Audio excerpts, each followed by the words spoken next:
G'day and good morning. We're back, day number 25. Do this every day, don't I? Let me just double check. 25. Yes, 25. Day number 25. Today we are expanding the sides or the top of our photo just to do something different. Let me just bring this back up. We're not starting shortly. We've already started. Here we are. Live again, day 25. Been coming to you every day for the last 25 days. I've got 5 more days to go, finish up on Tuesday. And I'm really excited. I've had a lot of fun. I've had a lot of technical issues trying to work out things, and just now I'm peaking. So let me turn that volume down a little bit. See, using terminology, peaking, all that sort of thing. So I'm getting there. So yeah, today we're going to be covering this topic. So how we use Snapseed to expand the edges of the frame, make it look wider or taller, and I'll go through why we do it and then how we do it. And yeah, so back in a moment.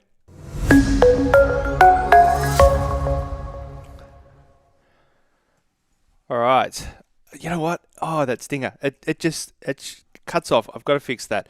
Yep, I've got to fix that. I think I actually have one there ready to go. I've just got to download it. So I'll have that ready tomorrow.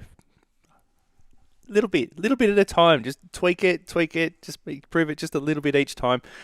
Alrighty, so by now you already know about Snapseed. If you've been following the channel, if you've subscribed, have a look on the website. I've got lots of tutorials there as well. I've got a full course on Snapseed, Enthusiast to Pro in 21 days. And yeah, it's just an awesome app. It's free. It's by Google. It's available in the Play Store and the App Store. And there's no desktop version. So if you go Googling on your computer and you come up with Snapseed for PC, stay clear. There's no such thing. It's just a mobile editing device, and it's one of my favorites. It's brilliant. Alrighty. Okay, so what I'll do is I will bring up a photo now inside Snapseed. And that will help explain why we might want to do that. All right, here we go. So I'm going to switch this camera. See if I can switch this. No, can't. I'll keep talking to you here. That's all good. Alrighty. So this is a B shot. I've edited it. It's almost complete. I'll just bring this around a bit closer so I'm looking at you while I do it. Okay, so yeah, it's a B photo. I've edited it. I've already gone in there and tried to improve it a little bit. But I'm using this as an example where you might want to turn this into a more of a vertical photo, or you want to turn it into more of a panoramic. One reason is that you may have edited the photos and then you've decided, hey, you know what, I want to start displaying my photos on a 16:9 screen. So I want to start displaying them on a widescreen TV because I don't get around to printing them enough. So that's one reason why you would do it. Another reason why you would do it is that you want to turn it into a panoramic photo, or it's just kind of, we've talked about space. I don't know which day it was, but we've talked about space. We've talked about negative space, active space. So you may have captured the photo and then realized after the fact, when you edit it, you think, oh gee, I wish I had have just left a little bit of extra room in front of that person, object that's facing that way and traveling in that direction. I wish I had have just left a little bit more room so that it makes it a bit more balanced and it makes it feel a bit better. So that's why you would do that. Okay, so the way we do it, we go into the pencil, so tap on the pencil, or if you've got this around vertically, it's the word tools. All right, you can see it down second row, smack bang in the middle there is expand. Okay, here we go. And you've got 3 options. One is smart, so it will, similar to the healing brush inside Snapseed, or some of my other favorite apps like Touch Retouch. What happens when we slide these edges, it'll look at what's there existing at the moment. It'll copy that and it'll fill it in, which is amazing. The other option is white and black. So let's go with white and then tap on the screen elsewhere to get rid of that little sub menu. And then pinch and zoom. You can either drag the corners, so you can drag one at a time like this. Okay. Or what you can do is with 2 fingers, just pinch and zoom the whole thing. It's just outside the frame, doesn't have to be inside the frame. And look at it, we've created a picture frame. Now I know there's other apps out there, some that do an amazing job with picture frames, but if you just want to have a quick, and black works really well to bring colors out, whereas white, you can see the colors kind of recess a little bit. So black's good. But look at this one, smart. Bang, it filled it in. Filled it in. Now, the bigger you go, the further in it goes into the photo for a reference. So that's why that went a bit blotchy there. So just do a little bit at a time. I'm looking up at the top corner, it's going to be blotchy. Okay. All right. Yeah, it's okay. But then what you can do, press on the tick. Now we can go into the healing brush and go, you know what? Those are little areas that are added there. Now I can go in here and just get rid of those. I love this tool. I love it. Okay. Just go in there. Anything happen over here? Got a bit of a blotchy bit there. Gone. Down the bottom here. Border Patrol. Doing Border Patrol. We talked about that. Actually, no, we're going to talk about that tomorrow. Cropping. We're going to go right into that. There we go. Just change that up a little bit. Okay. So there's our before. Oh, no. Press tick.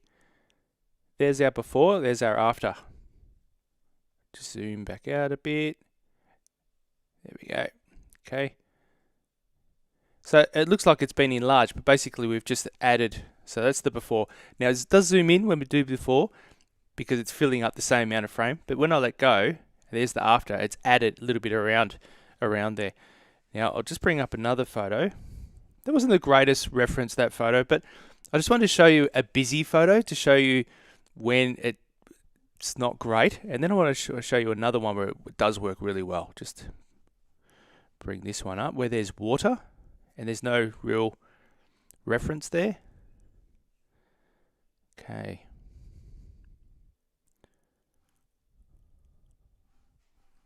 Loading. This is why I have that little screen at the start of the lives with the spinning wheel, or the person running on the hamster wheel while I'm waiting for the internet. Oh, this is still loading. Come on. It's downloading from the cloud, that's why. All right, here we go. Okay, so I'll bring this back again, and I will move myself over to the other side. Okay, back over the other side now. Okay, same thing. So pencil, expand, and this is, now I want to turn this into a really wide shot. Look at this, go across, bang, done. And you can repeat it. You can do it again. Expand, boom. How good's this? I love it. Expand, let's do it again. There we go. Now, healing, you always have to go in and just do a little bit and just have a look. Go, ooh, that wasn't so good, was it? Actually, do you know what I'm going to do? I'm going to go into details. I'm going to go into structure, and I'm going to go negative value. And I'm going to really blur that water. So I'll go into my view edits, my history, and then I can go in here and I can select all these different things that I've done. You can see there all those times that I expanded, did a little bit of healing, and then actually I'll get rid of that because it didn't really do much because I did this. Now I want to mask and paint in exactly where I want it to go. So I want this bit here to smooth. Okay, look at the before, the after. Beautiful. Let's do the horizon as well. Okay, there's the before, there's the after. So you can see there's some photos that just lend themselves much better to it and will actually look a lot better when you do it that way. So yeah, there we go. I think that'll do. I think we'll wrap that up there. I think it was nice and short. Sweet. Expand tool, composition. It allows you to change the whole composition, and what this does is it changes the positioning of the main visual anchor and other elements by expanding, provides space, extra space. You can recrop things so that you can, for different purposes, like the printing on different aspect ratio or on a widescreen TV. Some photos you captured it as a square or you captured it as a portrait and you want to turn it into a landscape. Then this is how we do it. Some of the where it's busy, like we saw there with the bee, with all the foliage, where it's really busy, you need to go in there and really clean it up a bit. Other photos that are nice and clean, where there's nice reference points for it to copy and then expand, work much better. So, brilliant. Alrighty. Like always, anything in the chat after this, if you watch this in a replay, fantastic. Welcome for the replay, and throw something in the chat there, and I'll get back to you and answer your questions. And I have a plan for the next 4 days, but like always, that's and I've already done this. I've already thrown in an extra one there that somebody mentioned. So if you've got a composition technique that I haven't covered, below in the description you'll see the playlist, and yeah, just let me know, and I'll throw something in for the last few days. So thanks for joining me, and I'll see you again tomorrow. Bye bye.